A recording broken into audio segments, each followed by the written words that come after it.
नमस्कार सभी को। आज हम 10वीं कक्षा की हिंदी के चौथे पाठ की दूसरी कविता अट नहीं रही है को पढ़ेंगे। पहले हमने उत्साह कविता पढ़ी थी। इसके कवि हैं सूर्यकांत त्रिपाठी निराला जी। तो इस कविता में कवि ने फागुन मास की सुंदरता का बड़ा ही सजीव और मनमोहक चित्रण किया है। अट नहीं रही है, इसका अर्थ है कि समा नहीं पा रही है। प्रकृति की जो सुंदरता है वो चारों ओर इतनी फैली हुई है कि वो फागुन मास में समा नहीं पा रही है। तो इसकी अब व्याख्या हम पढ़ेंगे।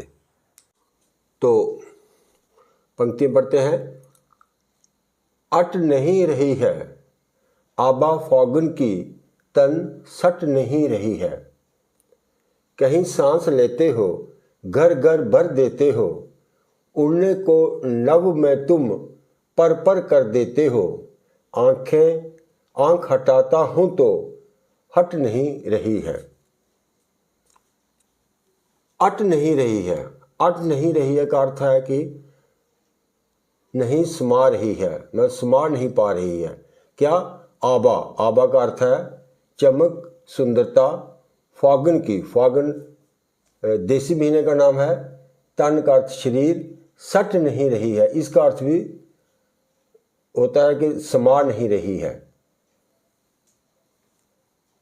ये फागुन महीना जो होता है ये फरवरी मार्च में आता है और इस समय बसंत ऋतु होती है। चारों ओर हरियाली छा जाती है, रंग बिरंगे फूल खिलते हैं इस समय और वातावरण में मंद मंद सुगंध रहती है। इन पंक्तियों में कवि कहते हैं कि फागुन महीने में चारों ओर इतनी सुंदरता छा जाती है कि प्रकृति में, यहाँ तन का जो हम सांकेतिक अर्थ लेंगे, प्रकृति में भी वह समा नहीं पाती है। अर्थात सारा वातावरण महक और सुंदरता से भर जाता है। आगे, कहीं सांस लेते हो घर घर भर देते हो। उड़ने को नभ में तुम पर पर कर देते हो। यहाँ नभ का अर्थ को पता है आकाश। पर पर कर देते हो, यहाँ पर का एक अर्थ पंख है।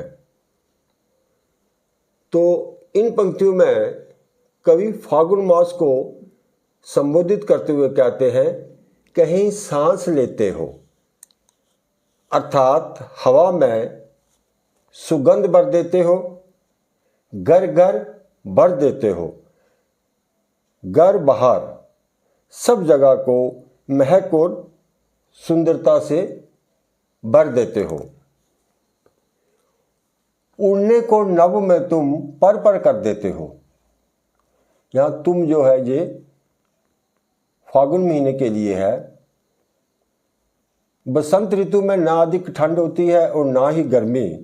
लोगों में काम करने के प्रति उमंग और उत्साह रहता है। कवि कहते हैं कि तुम लोगों को आकाश में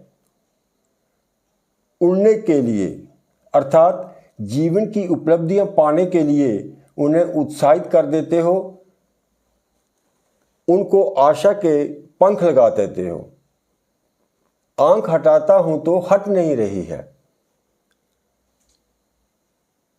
चारों ओर इतनी मनमोहक सुंदरता है, आंख हटाने पर भी मैं आंख को नहीं हटा पा रहा हूं। आगे की पंक्तियां देखें।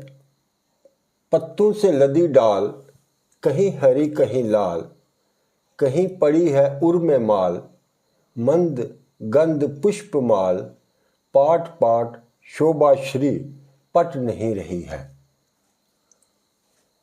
पत्तों से लदी डाल, कहीं हरी कहीं लाल। इन पंक्तियों में कवि कहते हैं कि जब फागुन मास आता है तो पेड़ की डालियां, यानी जो टहनियां होती हैं, वो पत्तों से भर जाती हैं। ये डालियां कहीं कहीं हरी तो कहीं कहीं लाल फूलों के खिलने के कारण लाल रंग की दिखाई देती है।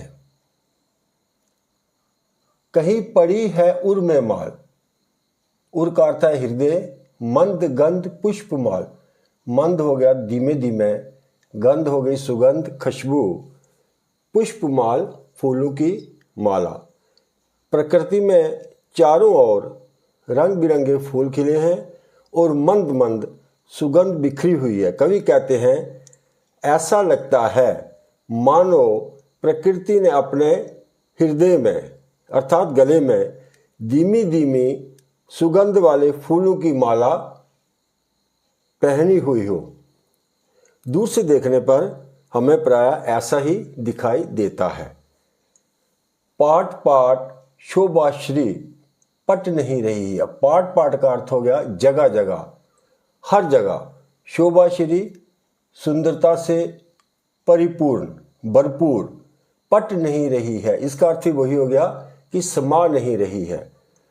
हर जगह सुंदरता से इतनी भरी हुई है, इतनी परिपूर्ण है कि वह समा नहीं रही है। फागुन मास में सब और सौंदर्य का ही साम्राज्य होता है कवि के अनुसार।